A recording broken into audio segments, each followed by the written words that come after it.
Hello and welcome to HyzerMedia's coverage of the Red Rose Roundup at Shiprock Disc Golf Course in Willow Street, Pennsylvania. I'm Dave Oster, here to bring you the coverage, and thank you for our Patreon supporters for allowing us to bring you this coverage. We are here today, as I said, at Shiprock Disc Golf Course for the final round MPO coverage. Starting us off on the card will be Jesse Longenecker, whose first round was -11. Regular to our channel, Toews, shooting a -9. Tied for second is Ethan Hine, who we saw on our last Red Rose Roundup event. Ramie Millar at -7, coming in fourth. And fifth and final spot on this final round card is Liss, shooting a -6. So we're going to get started on hole 1, par 3, 353 feet. Playing the shorts for this second round, so the silver basket if you're familiar with Shiprock for hole 1. Blind off the tee because of the hill as we go over it. So most of these guys are probably just throwing a flat to hyzer shot, trying to pick the right gap to hit down through these trees and get close. So Jesse gonna start us off shooting the hot round of 11 down. First round they did play from the longs, so we can expect similar or maybe even better scores for this round. There's also the one mandatory that really plays more for the long basket, so just staying to the right of that should be easy for the short basket. Toews up next. There's a nice shot. Yeah, got through most of those trees. He should have an unobstructed putt, maybe 25, 30 feet.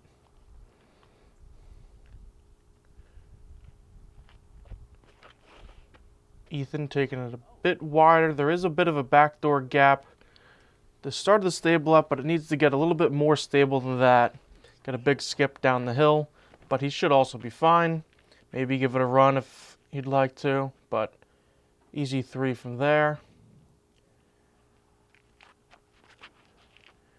Ramie taking the inside line, a lot more hyzer. Oh, it looks like he caught one of those early trees, so he'll be a little bit farther up the hill. We'll see what his look is like. And fifth on the card, Liss. Looks like right down the middle. And maybe just a bit low, maybe caught some of those branches, not sure. So all these guys may have a look, may just be pitching up like Ramie here.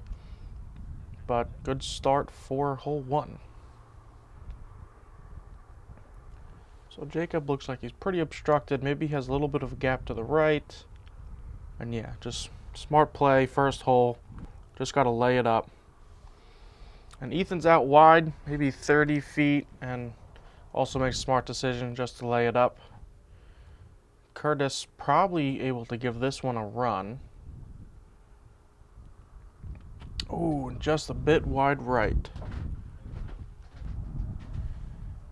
So Jesse actually went up long of the basket. He's out into the field. Good flat footing. Oh, and almost rings up the birdie. So looks like most of these guys will be tapping in their pars. I don't think anybody else has too much work left. Take a moment here to let everybody know that we'll also be covering the finale to the Red Rose Roundup series, which is the Buck Miller Super Thriller, coming up later this year. So if you've been a part of this series or like to watch it, why don't you go head down below this video and click that subscribe button so you can see all of our coverage, including that one.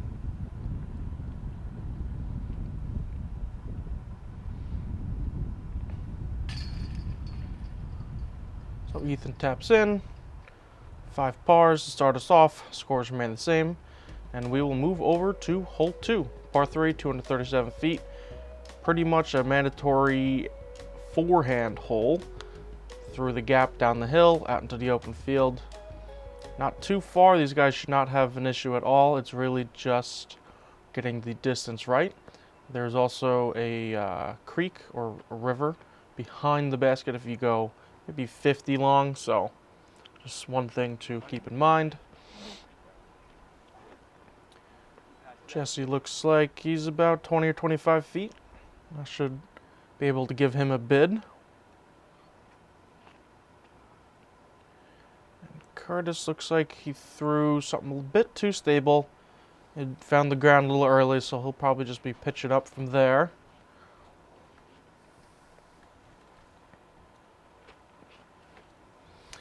Ethan taking it a bit wider and higher. And rolls up right next to the basket. Beautiful shot.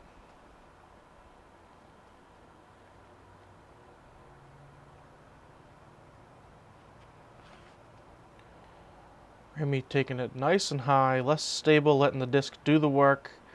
And that'll work too. He'll probably have a 15 to 18 footer from there.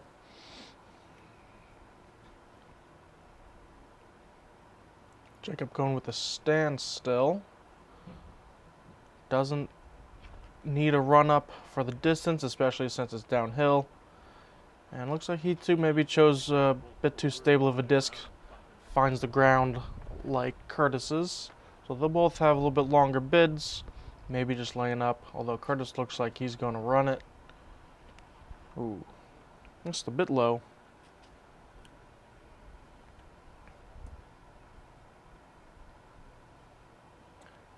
Just a few steps closer as Jacob gives it the height. Oh, too much height. I think that did sit. He's just on the edge of that tall grass. And just beyond those few little small trees we're looking at is the river, so. First birdie of the round for Jesse. Starting off right where he left off. Good birdie for Ramie as well.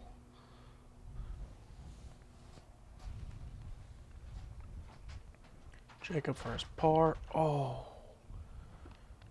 just a little bit low.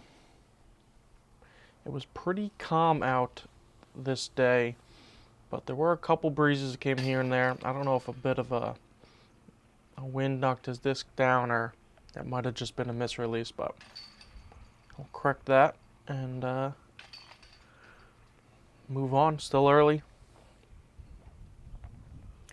As we move over to hole 3, back up the hill on the same ridge that we just threw down. Par 3, 228 feet. Can't quite see the basket from this angle. You can kind of see it from the tee, but you throw basically up that walking path and you're trying to land this on your disc on this very precarious green. There is a built-up retaining wall that can catch your discs, but that's only within 5 or 8 feet of the basket, so a lot of these discs that land on the left side are going to roll down the hill, just like this. Unfortunate for Jesse, but that is a very common result for this. You need to match the angle of the hill. I've actually seen 4 hands on this hole just to mitigate any skip or roll. Ethan looks like he's up on the green. Hits the tree. Oh, and it bounced up and over the wall. It looked like it hit the wall. And rolled all the way down the hill. That was just not right. That disc was on the green. Hit the tree, hit the wall once, had so much spin on it that it kept rolling, bounced up and over the wall and all the way down the hill.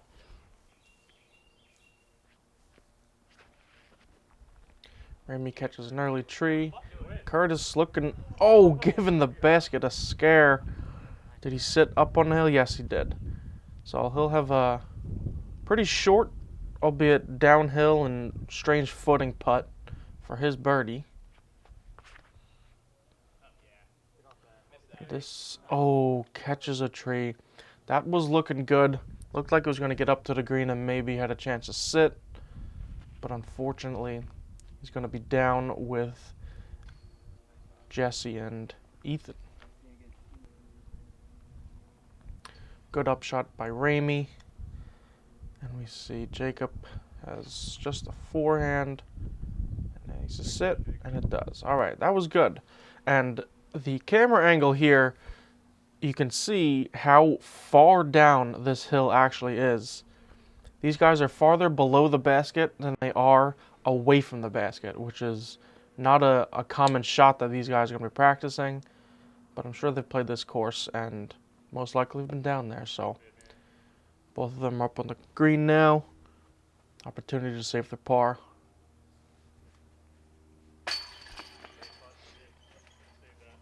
And good putt by Jesse. And here's Curtis for his birdie. Backed up against this tree. Through the bush, and he makes it. Definitely not an easy putt. Probably not one that most people practice very often. Just kind of using his athletic ability to make it happen. And Ramie with a similar putt. Kind of obstructed. Little gap through the tree. Oh, off low right. So that'll be a bogey for Ramie. Unfortunate after being so close.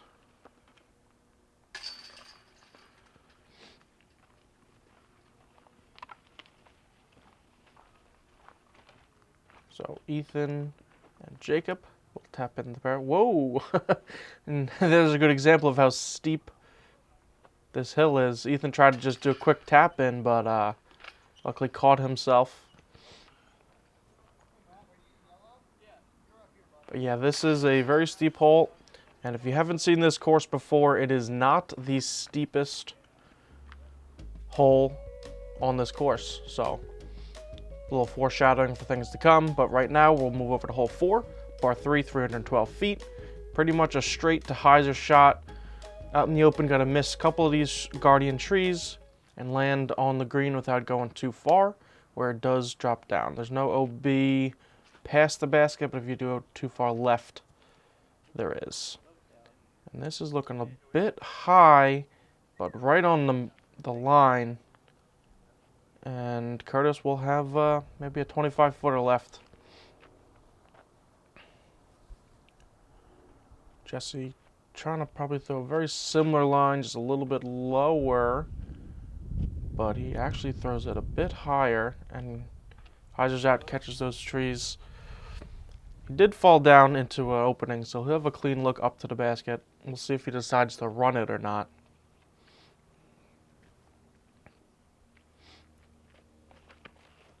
And I think this is more of the height that you're looking for. Yeah, trying to get down just before the basket, let it skip up to there.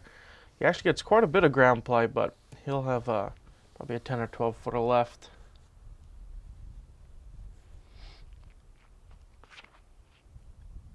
Jacob going more straight at it. And this needs to get down. Oh, and that does go down the hill behind it. Like I said, it's not out of bounds, but he'll have an uphill putt looking back up the basket. If you don't follow us on Instagram yet, you can do so at HyzerMedia. We post short highlights of all the rounds that we cover, other fun little clips of disc golf things. So if you ever scroll Instagram and you want to see more fun highlights, follow us and we'll deliver, I promise.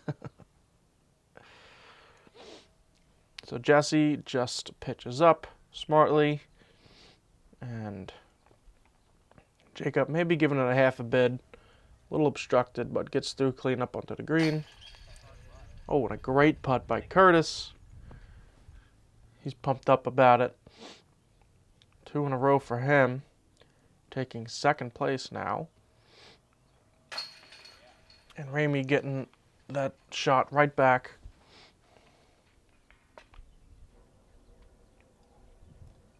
And Ethan a little bit further than it looked off the first camera shot that we saw, but doesn't matter. Nails the putt anyway. Keeps his second place tie with Curtis.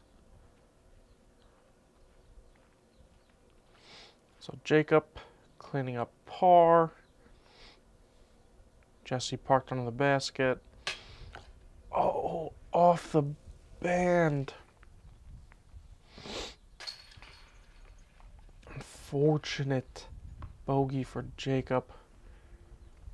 After being low on hole 2, probably tried to make the correction for these short putts. Maybe just needs to find some middle ground somewhere. But we will move over to hole 5, par 3, 244 feet. Basket, we can just see the top band of it over this foundation of an old building.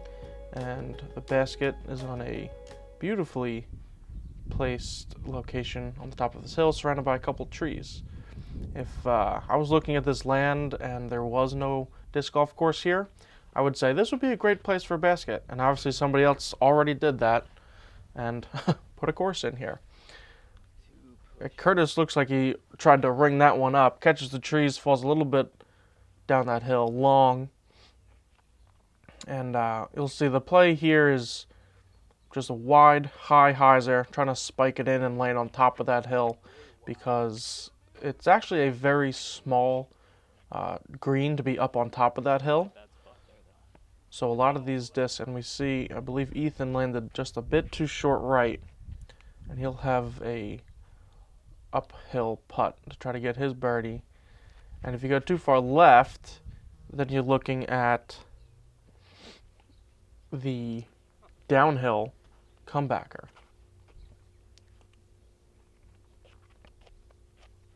Ramie a little bit long, catching those trees. He'll be down somewhere by Curtis.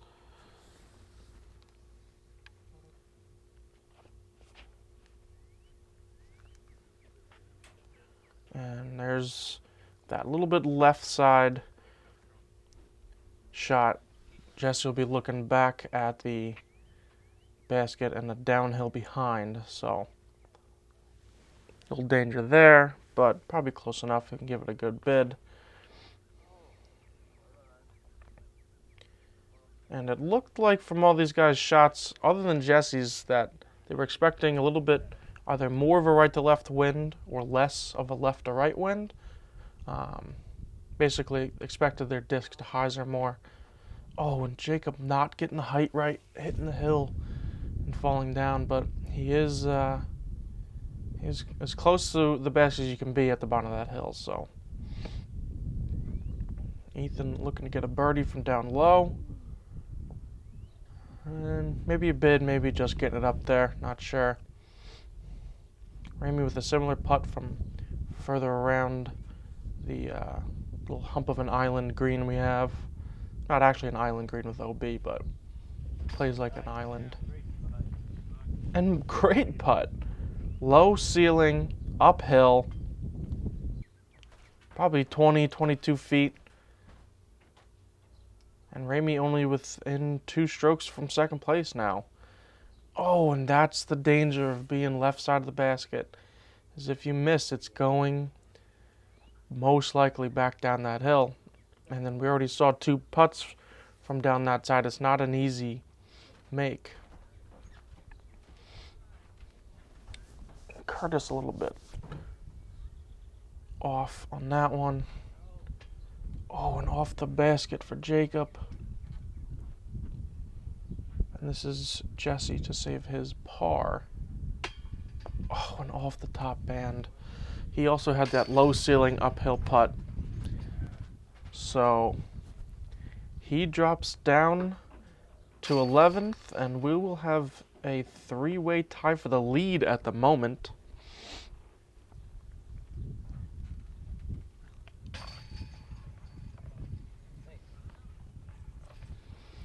So far the shorts, although you'd expect them to be a birdie fest, are playing a little bit more difficult for these guys than you would think. They all scored very well on the first round from the longs, but we'll see if they can turn things around. Not that they're doing bad, but not as good as you'd expect from the shorts. Hole 6 is our first par 4, 627 feet. OB left and right, marked by the ropes. Pretty much just trying to keep it in bounds, get as much distance as you can to make your up shot as easy as you can. A couple little trees in the fairway that will be more of an annoyance more than something you have to really worry about, but in a couple years I think these trees will be more of a obstacle than they are now. Ramie throwing it perfect, just right out into the open.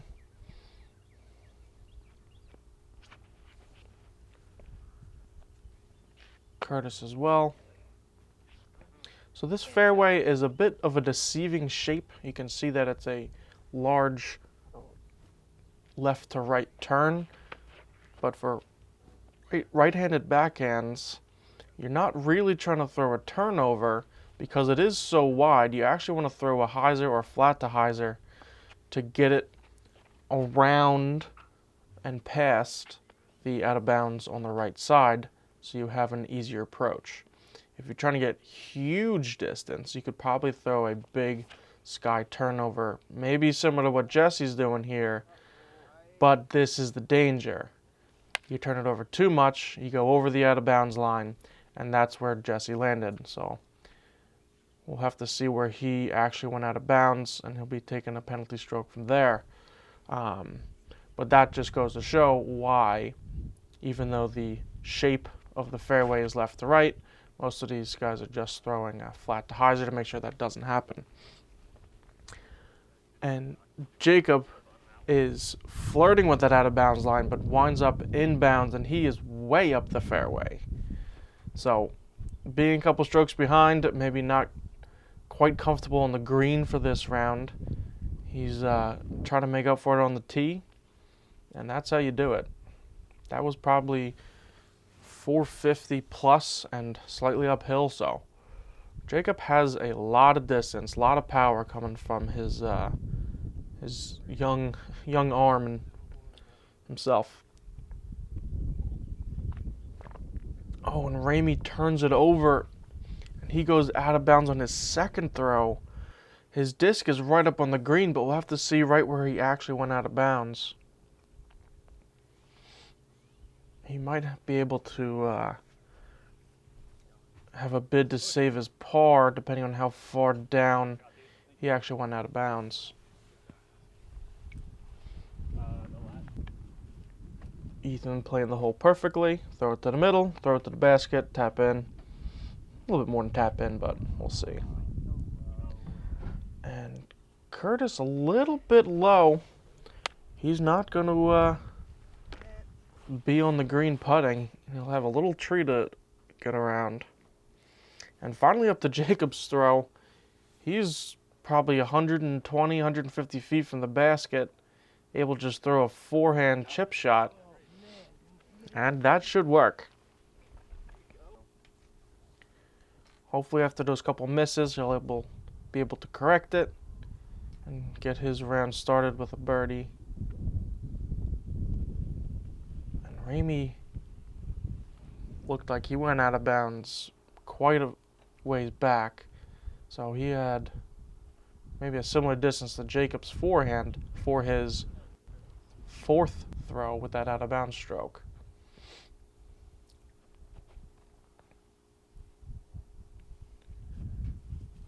And Jesse maybe a bit low, giving it a bid. And Ramie for his bogey.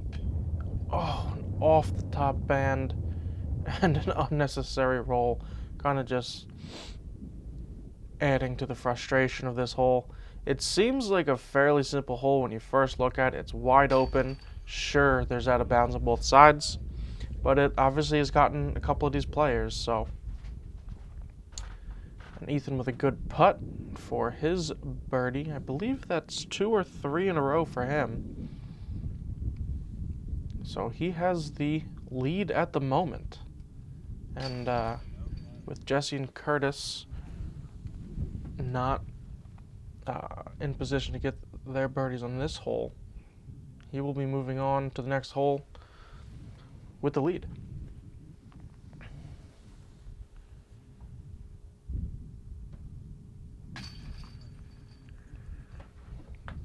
So Ramie with the unfortunate double after the out of bounds.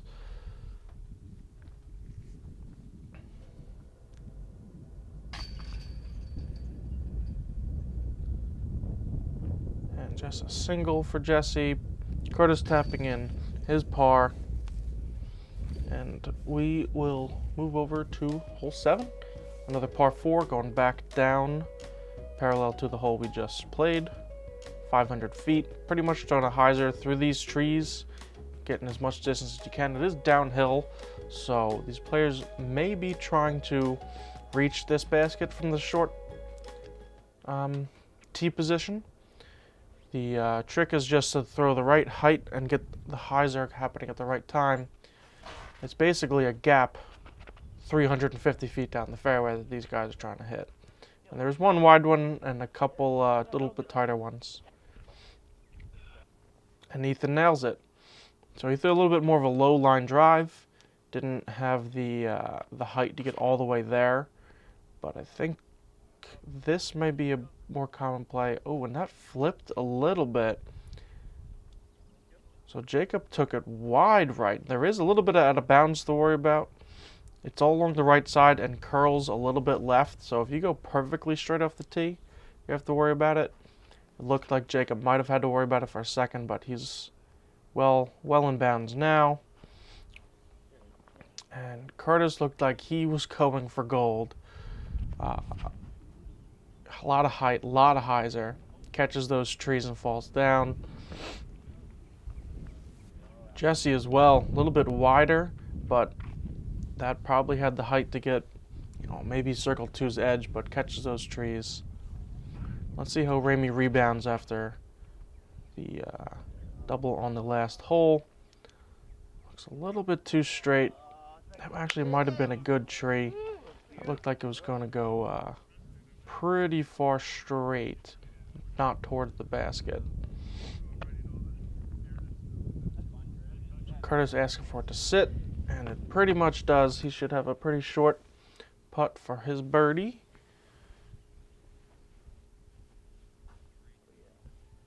And Ethan just dropping dimes on the basket here with that little flick forehand.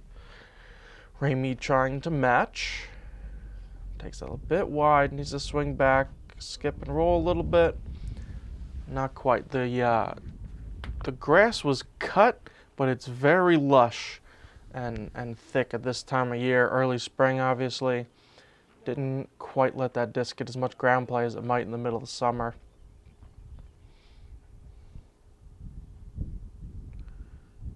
Jesse got right under the basket, so that was a good shot for him. And Jacob as well. So a couple putts left, but everybody is still within birdie opportunity. Oh.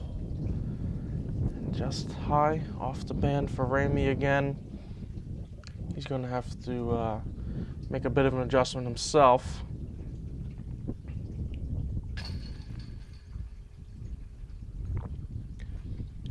Nice birdie for Curtis. A little fist bump.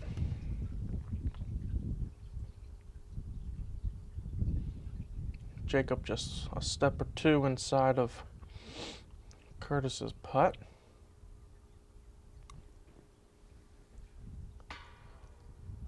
And low again.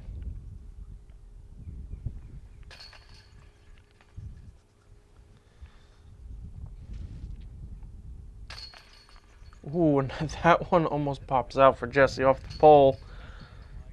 And he reenacted it for us. That was a real-time replay. Thank you, Jesse. Everybody wanted to see that one again.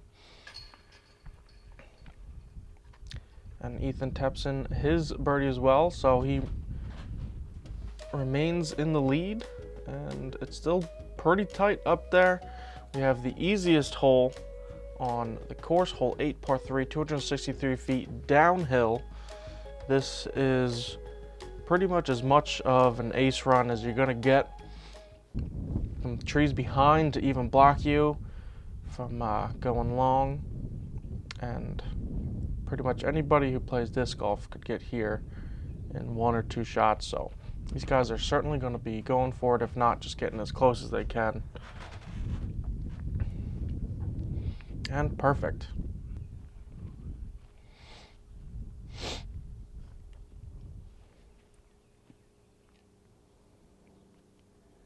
At this point in the round, I think we did see a bit of a pickup in the wind. We saw Curtis deciding to change discs last minute. And he's going high. Oh, and catches the tree and drops down. That was probably going to go 70 or 80 feet long out into that field. But he squared up that tree and it fell down right next to the basket.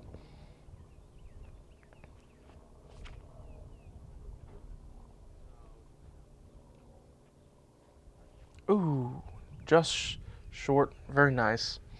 So, great hole to talk about highlights. This is one of the ones that we're going to be putting on Patreon. You see all the info below. We post all the highlights, not just the short clips. We post on Instagram, the full highlight reel of every round that we film on our Patreon. We also have monthly disc giveaways and exclusive HyzerMedia merch available at our different tiers. So if you'd like to check that out, you can go to patreon.com/HyzerMedia. And you could also just support us for as little as $2. You saw at the beginning, get your name up front. We super appreciate all the support. So check that out.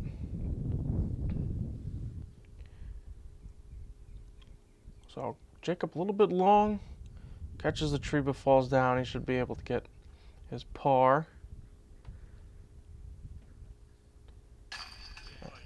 Nice birdie by Ethan. Has that unique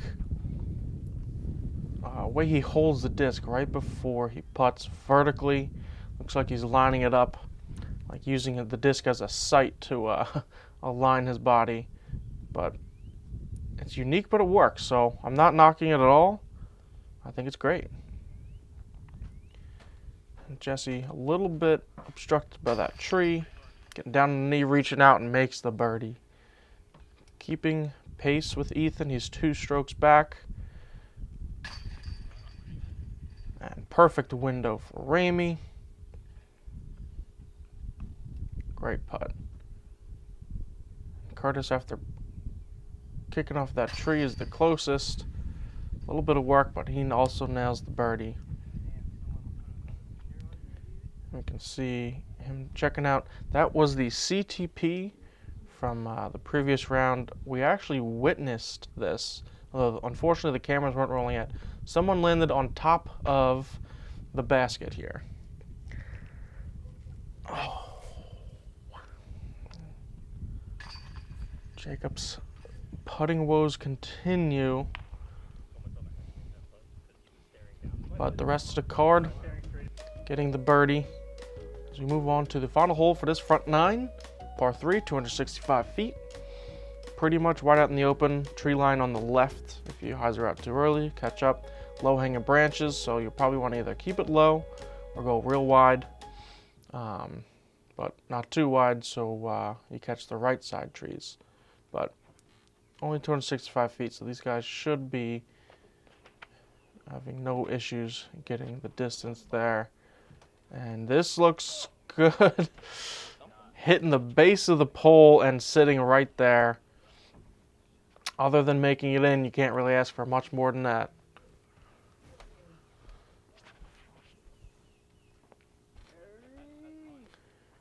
And pretty good shot. That's actually a great shot by Curtis. If it wasn't following Ethan's shot, I would say that would be probably one of the, perfect what you'd ask for going for this hole.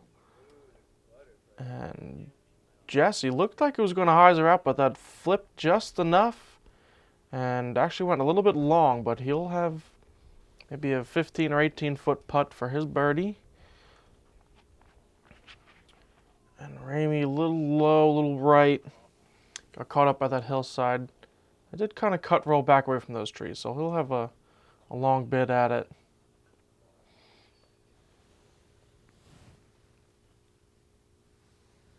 I'll see what Jacob is able to do. Oh, hyzer back, hyzer back. Oh, not quite soon enough.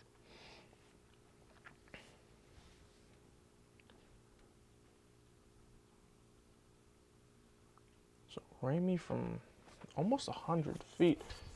And he rings it up. Wow. Off the rim it looked like, but it fell in. Take a look at it again. Nice stepper. Oh yeah, just catches the front of the rim, hits the chains and falls in. Great shot by Ramie. And Jacob in a very similar spot. Let's see if he can avoid being big putted. Oh, when he hits chains. Almost back to back outside of circle 2. essentially throw-ins. They were step putting, but pretty exciting stuff. Jesse, a little low ceiling, a little annoying branch in his ear, but makes the putt. So if Curtis makes his, pretty confident that Ethan will make his as well to, again, retain his lead.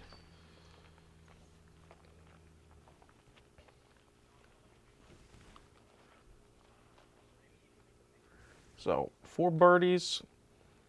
Jacob almost ringing in that birdie from, like I said, almost 100 feet away. Settling in with the par. And that will do it for our front 9. Thank you so much for watching. If you haven't done so already, like I said, subscribe below. We post coverage of tournaments all over the place. We're doing a lot of big tournaments this year. This one run by and supported by Elevated Disc Golf Events. So thank you to them for supporting our coverage, and thank you to you for watching. We hope to see you over on the back 9 right now. See you next hole.